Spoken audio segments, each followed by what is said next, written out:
The views and opinions expressed on any program are those of the producers and/or the persons appearing on the program, and do not necessarily reflect the views and opinions of FRC Media, Bristol Community College, or the City of Fall River.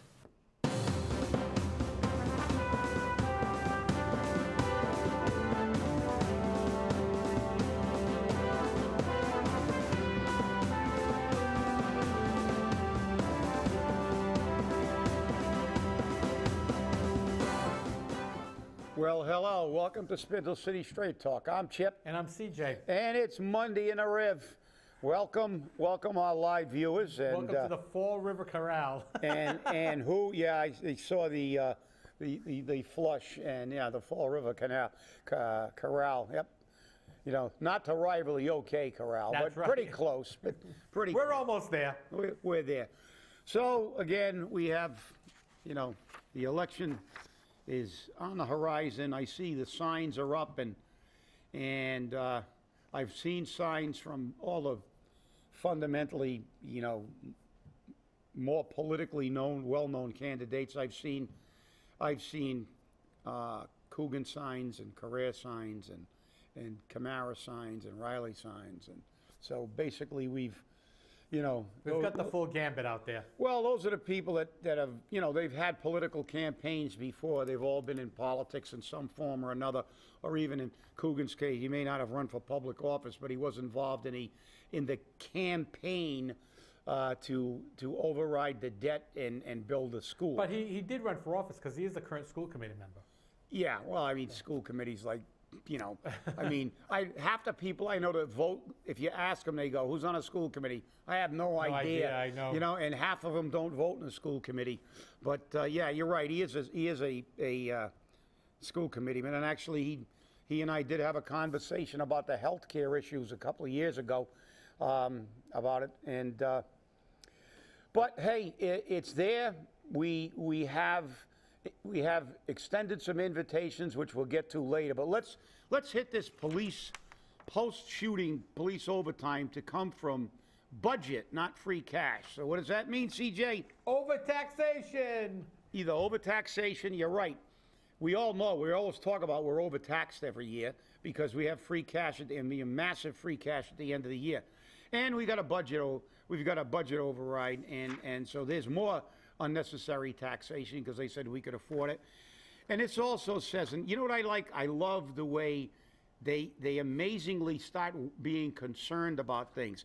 Because the mayor is running, or hopefully he's running for re-election, if they approve the recall. And this is his quote: "It's a better way to spend taxpayers' money." I go, when the hell have they ever cared about how they spend our money?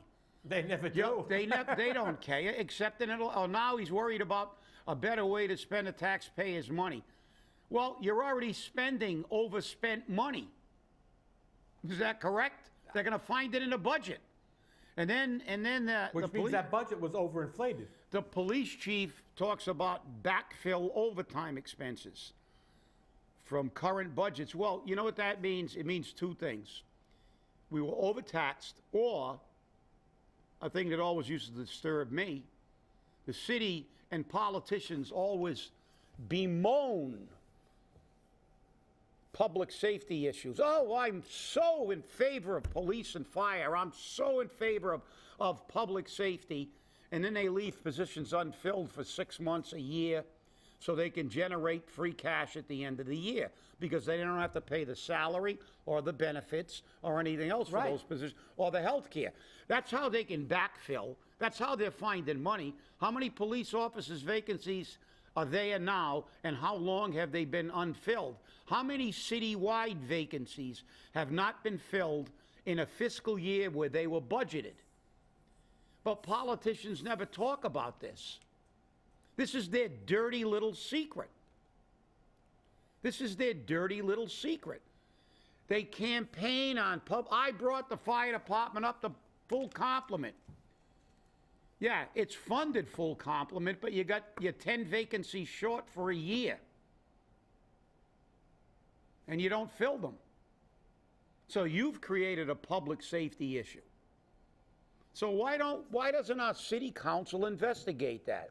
Why don't they ask our crack financial team, who now has, what did they say? They've refined their plan. Why don't they ask them how many positions have been unfilled and how long they've been unfilled that were budgeted in this year's budget? I think it's an extremely appropriate question. So, you know, this, again, politicians being politicians. Well, we already know that they have $2 million to play with in the reserve account. Yep. And according to the last report from the crack financial team, they've already met 50% of that goal. Now, I mean, if I was the mayor and I wanted to guarantee my reelection, the first thing I would do is I would say, I'm unilaterally ending the Purple Bad program. 90 days, the bags are gone. That's it, done, end of story. If there are no bags, the city has nothing to enforce. So the ordinance wouldn't matter. The mayor just was looking for a way to say, hey, look at this. The city council refused to get rid of it. No, the mayor refused to get rid of it. The city council had to get rid of the ordinance. There is a difference. There is a difference. Yeah. And Joe Macy even said the same thing. And you're right. And while you're on the subject, ironically, just reminded me, they were actually tagging recycle bins on my street.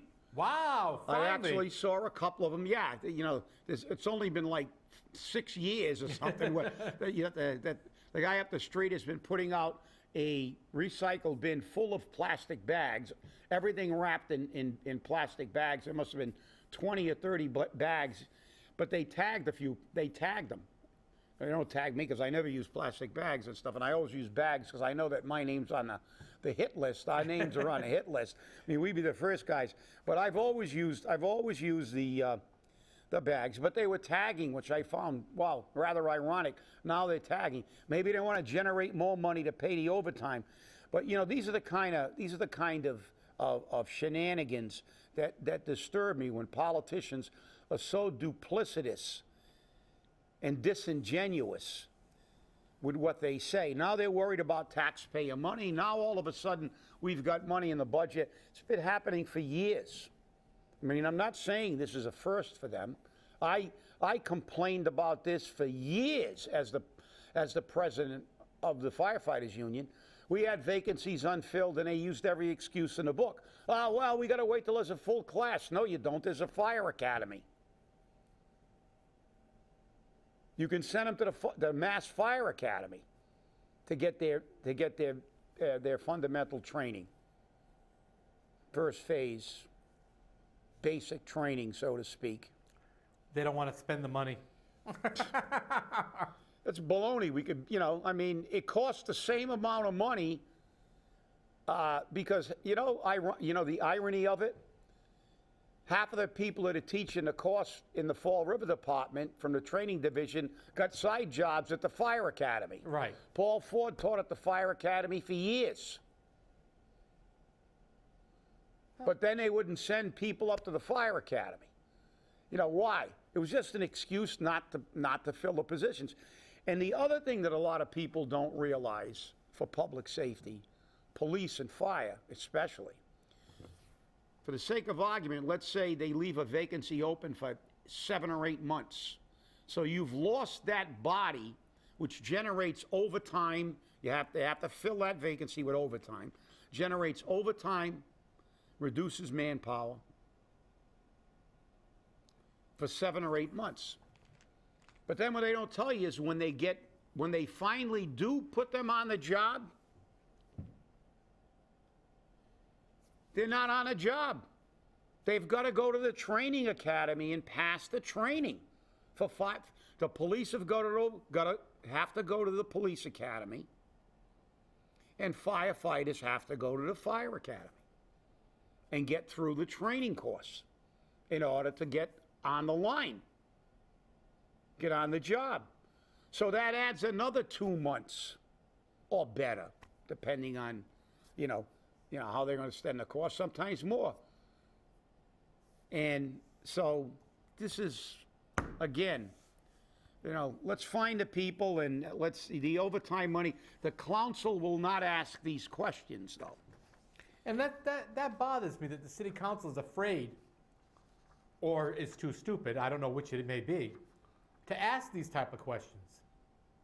And it's not like the information hasn't been presented to them before. I know you've presented it to many city councilors. Many times. We complained about, vacancies going unfilled, and Right. they came up with this bull. But I think it's Hallen's razor, kind of like Occam's razor. Yep. And I'm paraphrasing because I don't know exactly, but it goes to don't attribute to malice what can easily be proved to be stupidity. So on the council, I think that applies. I don't think they're being malicious, but they're being inept and stupid because they just won't do it, or they just politically don't want to bring it up, because then somebody will say, well, why didn't somebody look at this before?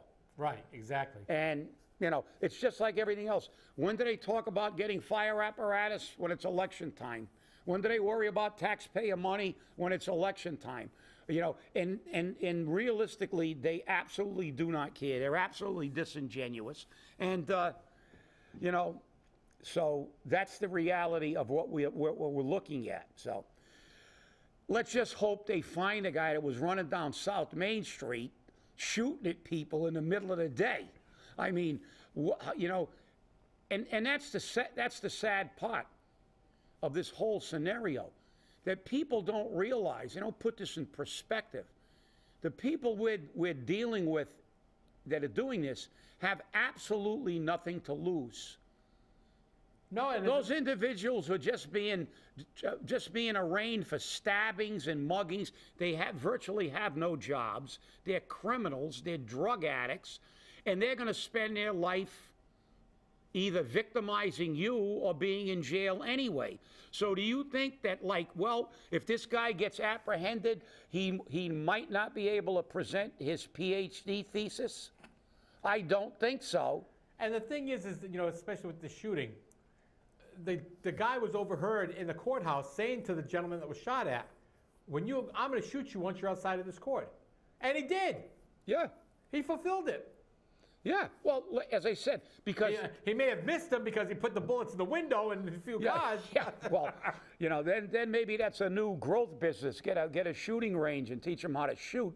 Then we'll have more murders. But, there's another aspect here that a lot of people don't realize, because they haven't really grown up in that kind of ghetto street mentality.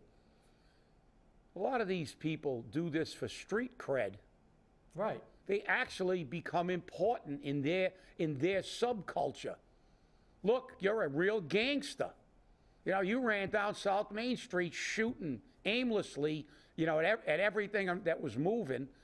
And Ma, look at you. You got street cred now. And people don't understand that. Like I always say, don't try to make this is a homogeneous society. We're all the same. No, we're not all the same.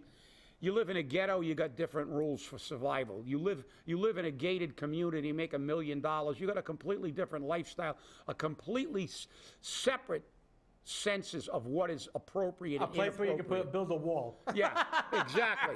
And the people that get this, they're beyond Pollyannish and naive. They just got their head so far up their derriere that I find it difficult to believe they can even breathe, because they don't understand. It was like, what the hell was his name? Remember Norman Mailer?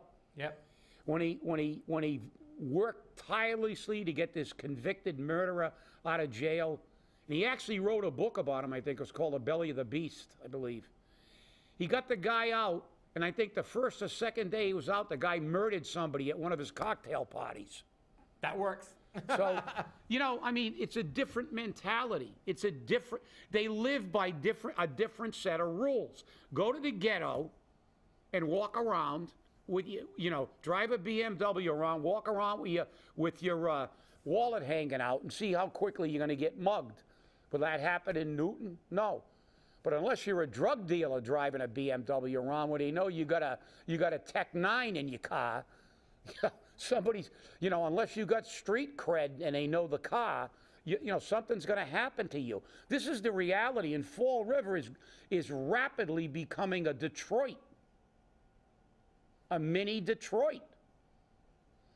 And when the mayor gets on there in front of a podium and says the city's safe, when we've just been touched as the most dangerous city in the state, not only in the state, but only the second most dangerous city in New England. So, I mean, look, let's get a reality check, people. We need to stop this madness by looking at it objectively and not trying to explain it away with political BS. Oh, it's safe, it's not bad. And, oh, everybody hates Fall River. They're just saying this to make us look bad because everybody hates us, you know. But well, you know, it's not. It's true. It's a reputation we've earned. Okay, now It's definitely a reputation we've earned, though. Exactly. We've earned with you know, stats, With stabbings. distinction. That's right, with distinction. We had a period there for a couple of weeks. It was virtually a shooting every day. They were finding shell casings all over the streets, and I guess now they're doing a lot more stabbing. I guess that must be running out of ammunition. Quieter. Yeah, it's quieter and it's harder to get you. So, but hey, it is what it is. Now, Herald News, other media outlets hosting debates for the mayoral reelection. So, there will be debates. One debate. February 28th. Yep. 6:30 p.m. they're And it's a 2-hour debate. Yeah. And it's in conjunction with Other media outlets. It's in conjunction with FRG TV, which is Channel 18, FRC Media, which is Channel 95, right where you watch us, WSAR, and the Herald News. Yes, and we were asked if we wanted to host a debate, and we said in this case, no, because we are going to host, maybe, if anybody shows up. So far, nobody wants to come in and sit in the hot seat because they think they're going to get, quote-unquote, ambushed, which is baloney. But CJ and I chose this forum for a specific reason. Debates have their place, but debates don't allow, especially with 5 candidates in a debate. You know, they're going to get 1 minute to respond, 30 seconds to rebut. There's never going to be full explanations or the full opportunity for the candidate to really articulate what his or her plans are and what separates them from the rest of the field. When they come on our show, our intent was to allow them to introduce themselves and to take whatever time necessary to explain anything they felt was important.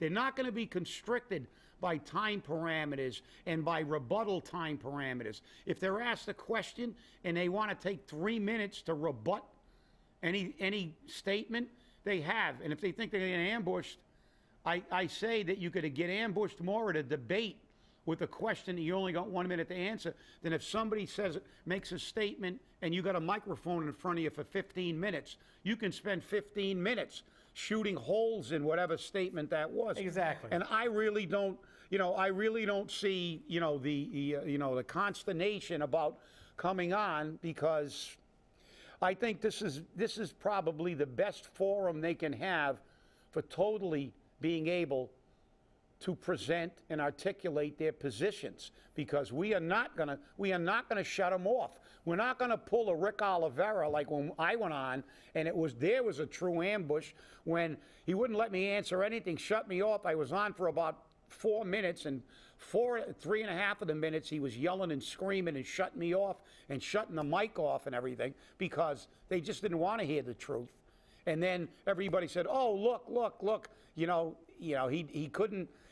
He didn't know what he was talking about. We didn't have a chance. And then we articulated it at Neighborhood Association.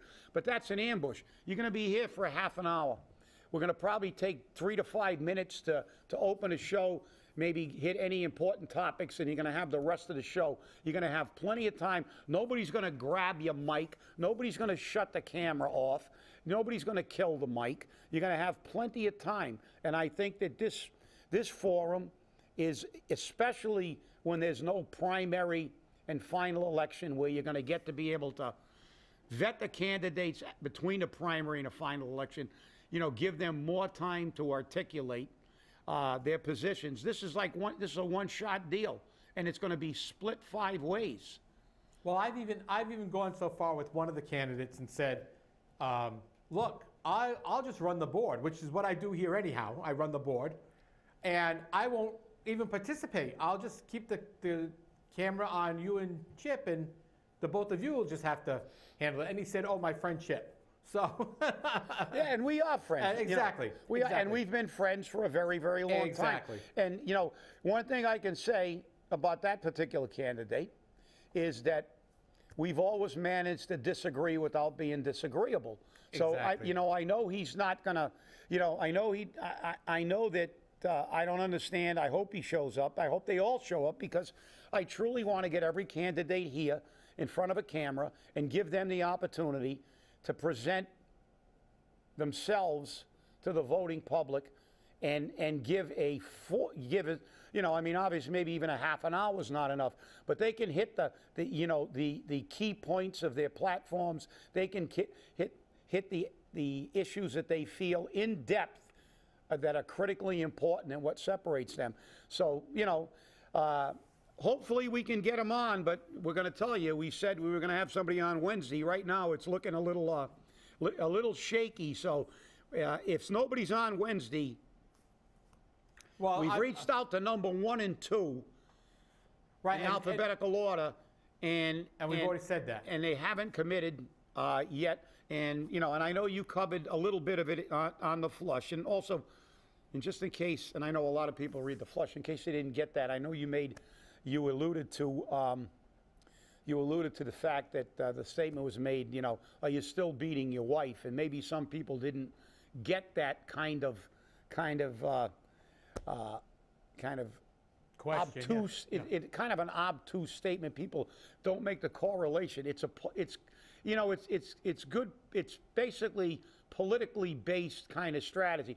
It's, when you make a statement like that, are you still beating your wife? If you say that to somebody, even if he answers, he's guilty of beating his wife at some point. It's like in politics when they lie about the other candidate and they throw a giant crap ball at the wall.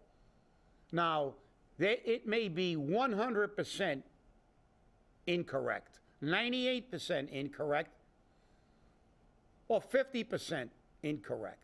It's irrelevant, because the political strategy of that is 100% of the people that read that article will read that article.